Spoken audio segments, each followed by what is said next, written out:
Hello everyone, আসসালামু আলাইকুম and welcome back to my channel. কেমন আছেন আপনারা সবাই? আশা করি সবাই খুব ভালো আছেন।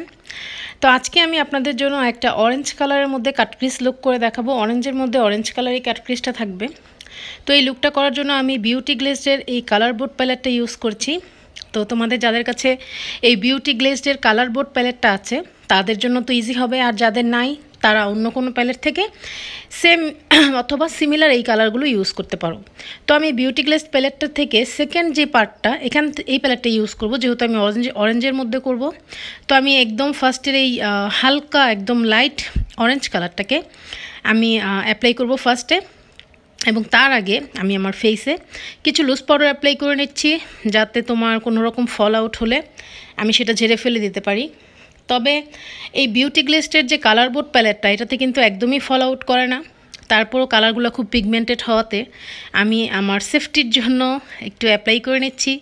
তো তোমরাও এরকম অ্যাপ্লাই করে নিবা, বাই চান্স বলা তো যায় না, যদি পড়ে যায় তোমাদের ফেসে ফল আউট, আর যদি তোমাদের বেজ মেকআপটা করা থাকে তাহলে কিন্তু পরে তুলতে অনেক প্রবলেম হয়ে যাবে, সেজন্য আর কি। তো কালারটা আমি ব্রাশে নিয়ে ভালো করে ঝেড়ে নিলাম। একটা ব্লেন্ডিং ব্রাশ দিয়ে আমি প্রথমে একদম সেই হালকা কালারটাকে খুব ভালো করে ব্লেন্ড করে দেবো আমার ক্রিস লাইনে, একদম ফুল রাউন্ড করে আমি ঘুরিয়ে ঘুরিয়ে ব্লেন্ড করে নিচ্ছি। তোমাদের সবাইকে আরও একটা আমি গোপন কথা বলি, যদিও এটা গোপন, হ্যাঁ অনেকেই হয়তো মেকআপ আর্টিস্ট তোমাদেরকে এই জিনিসটা হয়তো বা এখন পর্যন্ত আমার মনে হয় না বলেছে, বা বলতেও পারে হয়তো, আমি জানি না। তারপর আমার অডিয়েন্স যারা আছো, সাবস্ক্রাইবার যারা আছো, তাদেরকে আমি এই জিনিসটা জানাতে চাই, তাই আমি বলতেছি যে লুজ পাউডার কিন্তু যখন তোমরা ফেসটাকে ফাউন্ডেশন দেওয়ার পর যখন তোমরা ব্রোঞ্জ করো তারপর যখন তোমরা একদম যে স্টেপে এসে তোমরা লুজ পাউডারটা অ্যাপ্লাই করো, তখন কিন্তু লুজ পাউডারটা অ্যাপ্লাই করার কারণ হচ্ছে আমাদের ফেসটাকে আমরা বেক করতে দিই কিছু সময়ের জন্য। তো বেক করার পরে কিন্তু আমাদের লুজ পাউডারটা ঝেড়ে ফেলে দিতে হয়, কারণ যদি তুমি বেশিক্ষণ লুজ পাউডারটা অ্যাপ্লাই করে রাখো তোমাদের বেক জোনগুলোতে, তখন কিন্তু এটা কেকি হয়ে যাবে, একদমই কেকি হয়ে যাবে। আর যাদের ড্রাই স্কিন তাদের কিন্তু ক্র্যাক হয়ে যাবে, তাই লুজ পাউডারটা বেশিক্ষণ ফেসে অ্যাপ্লাই করে রাখা যাবে না।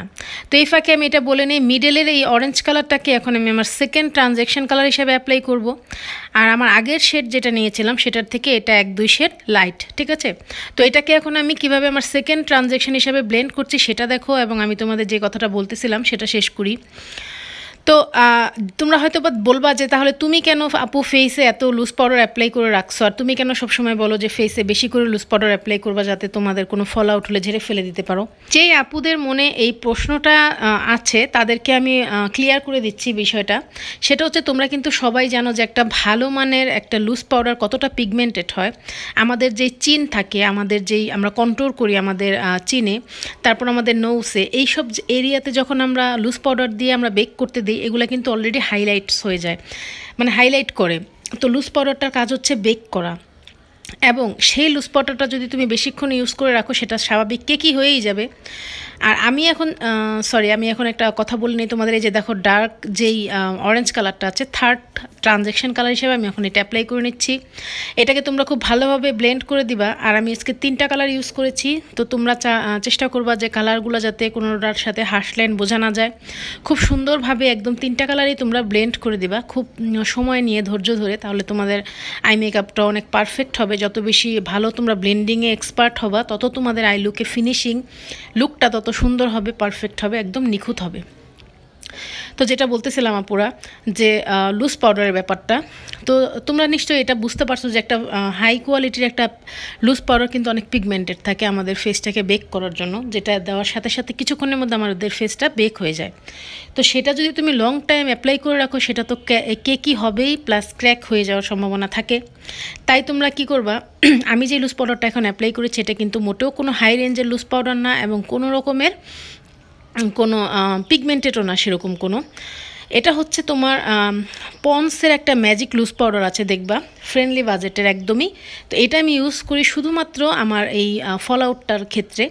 আমি ফেসটা একদম কমপ্লিট করে কিন্তু তোমাদের সামনে আসি, ফেসটাকে ফাউন্ডেশন করে একদম বেক টেক করে তারপর আমি আসি, এবং এসে যখন আমি আইলুকটা করি তখন আমি এই পন্সের এই ম্যাজিক লুজ পাউডারটা এটা আমি ইউজ করি। তো তোমরা এটা যতক্ষণ মন চাই ইউজ করে রাখতে পারো। এটাতে তোমাদের ফেস কেকিও হবে না, ক্র্যাকও হবে না, কিছুই হবে না, বরঞ্চ তোমাদের যদি কোনো ফল আউট হয় এটার উপরে তোমরা ঝেড়ে ফেলে দিতে পারবা খুব আরামসে, কারণ এটা একদমই পিগমেন্টেড না। এটা দেখো উপরে ভেসে রয়েছে এমনি নর্মাল পাউডারের মতোই। তো এটা কোনো ভয় নাই। তো তোমাদেরকে এটা শেয়ার করলাম। আর যদি তোমরা সেই হাই পিগমেন্টেড লুজ পাউডারটা অ্যাপ্লাই করে ফল আউটের জন্য রাখো, তাহলে কিন্তু তোমাদের এখানে পুরো কেকি হয়ে যাবে। যাদের ড্রাই স্কিন তাদের তো একদম ক্র্যাকি হয়ে যাবে। তো দেখো আমি কাট ক্রিজ করে নিয়েছি আমার মিডলে 3টা কালার অ্যাপ্লাই করার পরে। তো আমি চিন্তা করলাম যে 2টা আউটার কর্নার এবং ইনার কর্নারের 2 সাইডে ইয়েলো কালারটা অ্যাপ্লাই করব, আর মিডলে আমি অরেঞ্জ কালারটা অ্যাপ্লাই করব। তাহলে হয়তো আমার আই লুকটা দেখতে অনেক সুন্দর লাগবে। কিন্তু যেহেতু আমি এটা পুরোটাই অরেঞ্জের মধ্যে করতেছি, তো তারপরে দেখলাম যে না, ইয়েলো কালারটা এবং মাঝখানে অরেঞ্জ কালারটা দেওয়ার পর আমার লুকটা ভালো লাগতেছিল না। তখন আমি মাইন্ড চেঞ্জ করে ফেললাম। দেন আমি আমার মিডলে অরেঞ্জ কালারের শিমারটাই পুরো লিডে আমি অ্যাপ্লাই করে ফেলেছি। ওটা দেখতে বেশি সুন্দর লেগেছে। আশা করি তোমরা আমার সাথে একমত হবা। তো সবার উদ্দেশ্য করে একটা কথা বলে ফেলি, যারা আমার ভিডিওটা আজকে নতুন দেখছেন তাদের সবাইকে ওয়েলকাম আমার চ্যানেলে। আর আপনাদের যদি আমার ভিডিও ভালো লেগে থাকে তাহলে প্লিজ আমার ভিডিওতে একটা লাইক করে দেবেন। আর যদি আমাকে একটু সাপোর্ট করতে চান, আমাকে হেল্প করতে চাইলে আমার চ্যানেলটাকে প্লিজ আপনারা সাবস্ক্রাইব করে আমার পাশে থাকবেন। এবং যারা বিগিনার যারা দেখছো আমার চ্যানেলটা আজকে নতুন, তো তোমাদের উদ্দেশ্য করে বলছি যে অনেক বিগিনার আপুরা আছো, তোমরা এখনও অনেক কিছুই জানো না মেকআপ সংক্রান্ত। দেখে গিয়েছে তোমাদের এখনও সেরকম কোনো বেসিক কোনো আইডিয়া সেরকম তোমাদের নাই। তো তোমরা যে কোনো বিষয়ে যদি তোমাদের কোনো কিছু জানার থাকে মেকআপ সংক্রান্ত, তোমরা কিন্তু আমাকে ডাইরেক্ট মেসেজ করতে পারো আমার ফেসবুক পেজে বিডি মেকআপ বাই ঈশিতা। আমি তোমাদের সকল প্রশ্নের উত্তরগুলা এবং তোমাদের প্রবলেমগুলো সলভ করার চেষ্টা করব। অলরেডি আমি করি সেটা, সব আপুদেরকে আমি রিপ্লাই দিয়ে থাকি। এবং তোমরা কে কী লুক দেখতে চাও, কী টাইপের লুক দেখতে চাও সেটাও আমাকে জানাবে। আমি সেটাই নেক্সট ভিডিওতে করব। আমাকে একটা আপু বলেছে যে প্যান স্টিক এবং প্যানকেক দিয়ে একটা মেকআপ লুক করে দেখাতে। তো এখন আসলে সত্যি কথা বলতে প্যানস্টিক প্যানকেকের যুগ কিন্তু এখন আর নেই। এখন প্যানস্টিক প্যানকেক বলতে গেলে উঠেই গিয়েছে মোটামুটি। এখন ফাউন্ডেশনই অ্যাপ্লাই করা হয়। তারপর আমি চেষ্টা করব, আমার কাছে এখন একটা প্যানকেক আছে আর প্যানস্টিক আছে 2টা, কিন্তু আমার ওটা স্কিন টোনের সাথে যায় না। এটা আমার অনেক আগের ছিল, তাই আমি এখন দেখাচ্ছি না। আমি ওটা কিনে তোমাকে আপু অবশ্যই দেখাবো। আর আমাকে আরেকটা আপু বলেছ, সামিয়া আপু, যে আপু একটা সানসেট লুক দেখতে চাই। তো সামিয়া আপু, অবশ্যই আমি তোমাকে সানসেট লুকটা এর পরে দেখাবো। আজকে আমি সেটা করব, সানসেট লুকটা ক্রিয়েট করব, করে আমি আশা করতেছি কালকেই আপলোড করে দেব। আর যে এই ভিডিওটা আমি অলরেডি আগেই করে ফেলেছিলাম, শ্যুট করে ফেলেছিলাম, আজকে ভয়েস দিচ্ছি। তুমি আজকে সানসেট লুকটা দেখতে চাইছো, তো আমি কালকে ইনশাল্লাহ তোমাকে সেই সানসেট লুকটা পোস্ট করে দেব। তো দেখো আমার উপরের চোখটা আমি কীভাবে করছি। শিমার কালারটা মিডলে অ্যাপ্লাই করার পর ডার্ক অরেঞ্জ কালারটা আমার ইনার কর্নার এবং আউটার কর্নারে ব্লেন্ড করে দিয়েছি। এখন আমি আমার আন্ডার আই মেকআপটা করে নিচ্ছি। তো নতুন যারা আছো আমার চ্যানেলে, তারাও যদি কোনো কিছু দেখতে চাও যে আপু এই টাইপের লুক দেখতে চাই, সেটা কিন্তু অবশ্যই আমাকে জাস্ট কমেন্ট করে জানিয়ে দিও। আমি তোমাদের জন্য সেটাই রিক্রিয়েট করব। আর প্লিজ আমাকে তোমরা সবাই সাপোর্ট করো। তোমরা আছো বলেই কিন্তু আমি আছি। হাজারো ব্যস্ততার মাঝে আমি আমার ইউটিউবে সময় দেই। আমার ভালো লাগে আমার অডিয়েন্সদের সাথে কমিউনিকেশন করতে, আমার খুব ভালো লাগে। আমাকে তোমরা অনেক ভালোবাসো, অনেক আপুরা আমাকে এত সুন্দর সুন্দর কমেন্টস করো যে আমি কি বলবো, আমার খুবই ভালো লাগে। এমনিতে আমি হাজারো ব্যস্ততা থাকলেও কিন্তু দিন শেষে আমি একদমই একা, ভালো লাগে না আসলে। তোমাদের কমেন্টস যখন পাই আমার খুব ভালো লাগে। তো দেখো নিচে আমি আমার চোখের আন্ডার আইতে আমি সব থেকে যেই ডার্ক অরেঞ্জটা, ডিপ অরেঞ্জটা ছিল, সেটাই কিন্তু আমি আমার আন্ডার আইতে স্মাচ করে দিচ্ছি একটু মোটা করে। তো আমি স্মাচ করার পরে সেটাকে আমি আবার একটা হালকা কালার, যেটা আমি একদম ফার্স্টে অ্যাপ্লাই করেছিলাম ট্রানজ্যাকশন কালার হিসেবে, সেটা দিয়ে আমি এই কালারটাকে ব্লেন্ড করে দিচ্ছি। এখন সুমনা আপু, তুমি যদি আমার এই ভিডিওটা দেখে থাকো তাহলে তুমি কিছুদিন ওয়েট করো। আমি প্যানস্টিক আর প্যানকেক কিনে তারপর আমি তোমার জন্য একটা ভিডিও ক্রিয়েট করব ইনশাল্লাহ। তো তুমি কিছুদিন একটু ধৈর্য ধরবে, আমি আশা করব আপু। আর আমাকে কমেন্টস করে জানাবে যে আমার পাশে তুমি সবসময় আছো। আর সামিয়া স্পার্কেল বুক আপু, সামিয়া আপু, তুমি যে ইজি ওয়েতে সানসেট লুকটা দেখতে চাইছো, এটাও ইনশাল্লাহ আজকে আমি করে ফেলবো, করে তুমি এটা আগামীকালকে পেয়ে যাবে। তো তুমি যদি আমার এই ভিডিওটা দেখে থাকো তাহলে এই ভিডিওতে কিন্তু একটা লাইক আর কমেন্টস করতে ভুলবা না।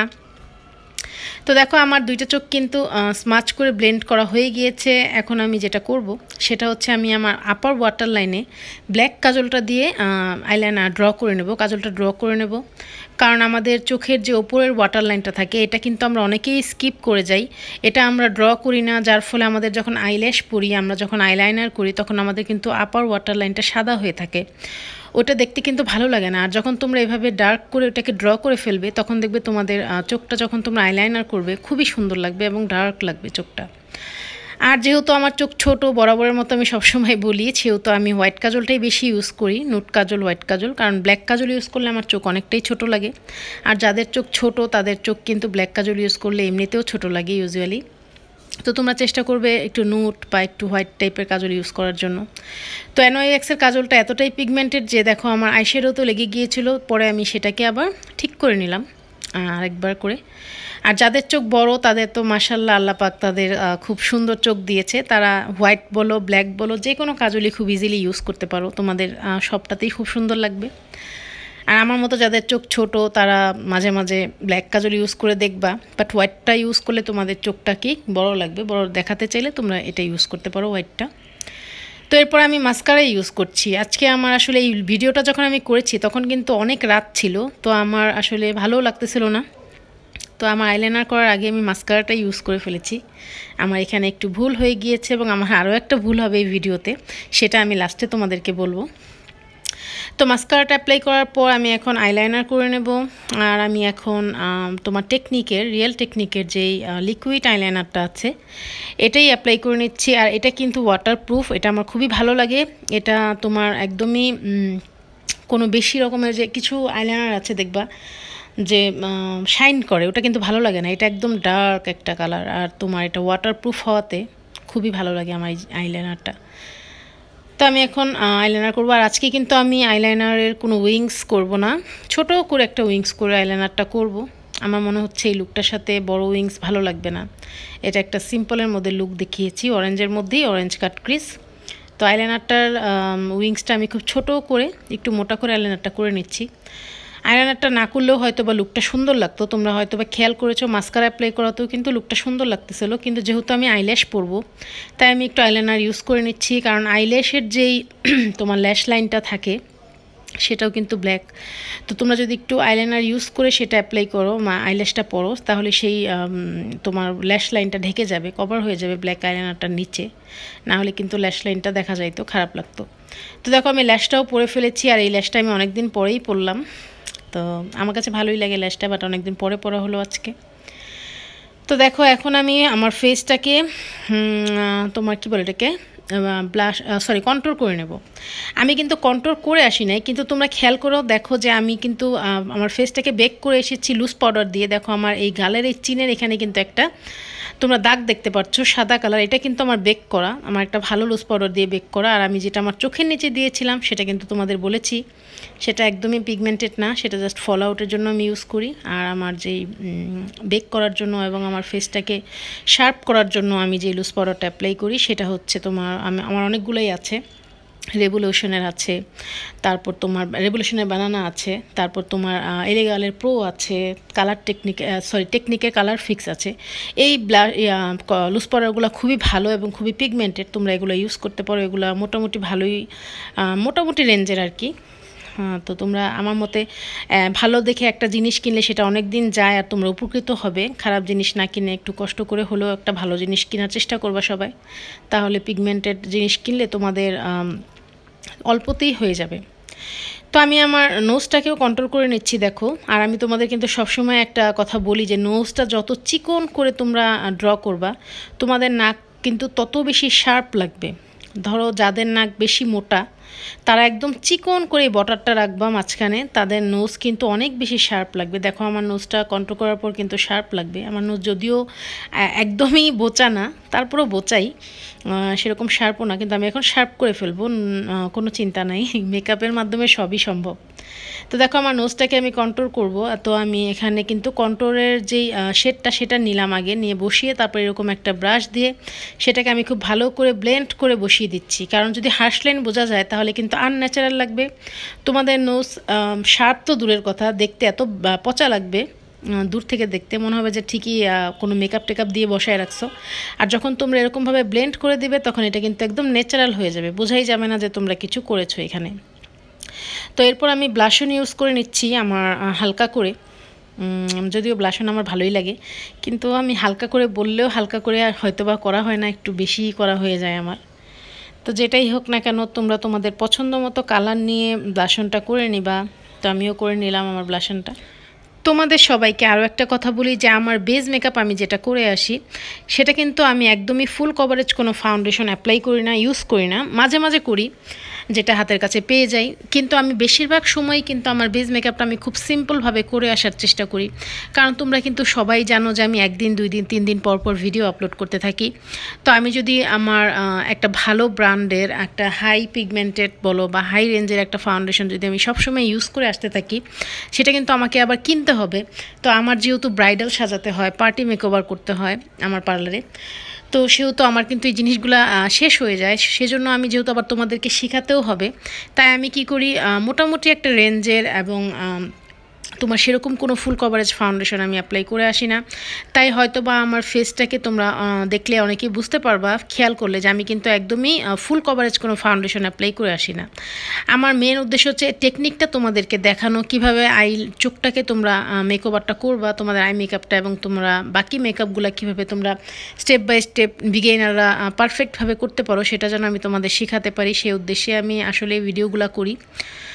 তো বেস মেকআপটা আমি কিভাবে কি করি সেই সংক্রান্ত তো আমি বললামই, তোমাদের একটা ভিডিও করে দেখাবো খুব বড় করে, খুব শীঘ্রই, আর বেশি সময় নাই। আর তোমাদের যদি কোনো কোয়ারিজ থাকে, কোনো প্রশ্ন থাকে ফাউন্ডেশন নিয়ে, সেটা তোমরা আমাকে আমার পেজে মেসেজ করতে পারো, সেটা হচ্ছে বিডি মেকআপ বাই ইশিতা। তো দেখো আমি কিন্তু আজকে হাইলাইটার ব্লাশন সব ইউজ করার পরে আমার মনে পড়েছে যে আমি তো সেটিং স্প্রে অ্যাপ্লাই করতে ভুলেই গিয়েছি। তো এটা আমার সেকেন্ড ভুল, আমি 2টা ভুল করেছি এই ভিডিওতে। তো আমি সব শেষে একদম সেটিং স্প্রেটা অ্যাপ্লাই করেছি। তোমরা সেটিং স্প্রে অ্যাপ্লাই করার পরে সবসময় হাইলাইটারটা ইউজ করবা, হাইলাইটারটা ইউজ করার পরে সেটিং স্প্রে কখনোই অ্যাপ্লাই করবা না। তো দেখো দেন আমি আমার আইব্রোজটাকে একটু আঁচড়িয়ে নিলাম একটা স্প্রুলি দিয়ে, আর দেন আমার লুকটা কমপ্লিট হয়ে গেল। তো সিম্পলের মধ্যে আমি লুকটা দেখানোর চেষ্টা করেছি। অরেঞ্জের মধ্যে অরেঞ্জ কাট ক্রিজ, অনেক আপুরা আছো যে তোমাদের আউটফিট অরেঞ্জ বা অরেঞ্জ কালার পছন্দ করো, তারা এরকম একটা লুক করতে চাচ্ছ, বা এটা কিন্তু একটা গায়ে হলুদে তোমরা অ্যাজ এ গেস্ট লুকও করে যেতে পারো। তো এটা একটা সিম্পলের মধ্যে আমি একটা লুক দেখিয়েছি, আমার কাছে মোটামুটি ভালোই লেগেছে লুকটা। আর আমি সামিয়া আপুকে বলছি তোমার জন্য আমি সানসেট লুকটা আজকেই ক্রিয়েট করে ফেলবো আপু। আর তোমাদের সবার আমার ভিডিও কেমন লেগেছে সেটা কিন্তু আমাকে কমেন্টস করে তোমাদের মতামত জানায়ও, যদি ভালো লাগে সেটাও জানাবা। আর আমার ভিডিওটা যদি তোমাদের খারাপ লেগে থাকে তাহলে আপুরা সেটাও তোমরা আমাকে জানায়ও যে আপু তোমার ভিডিও ভালো লাগে নাই, খারাপ লেগেছে, সেটাও তোমরা আমাকে জানায়ও। আর আমি তোমাদের কী লুক তোমরা দেখতে চাচ্ছ সেটাও আমাকে কমেন্টস করে জানায়ও, আমি কিন্তু সেটাও নেক্সট ভিডিওতে তোমাদেরকে করে দেখাবো। আর তোমরা সবাই আমার যারা বিগিনার আছো, যারা আমার নতুন দেখতেছো, বা আমার অলরেডি যারা আমার সাবস্ক্রাইবার, আমার আপুরা আছো, আমার ফ্রেন্ডরা আছো, সবাই আমার ভিডিওতে একটা করে তোমরা লাইক করে দিও, আর তোমাদের মতামত কিন্তু জানাতে ভুলবা না। অ্যান্ড আজকের ভিডিওটা আমার এই পর্যন্তই, আবারও চলে আসবো কালকে আরেকটা নতুন ভিডিও নিয়ে। ততক্ষণ পর্যন্ত তোমরা সবাই সকলে সুস্থ থাকো, ভালো থাকো। তোমাদের সবাইকে আল্লাহ হাফেজ এবং টাটা।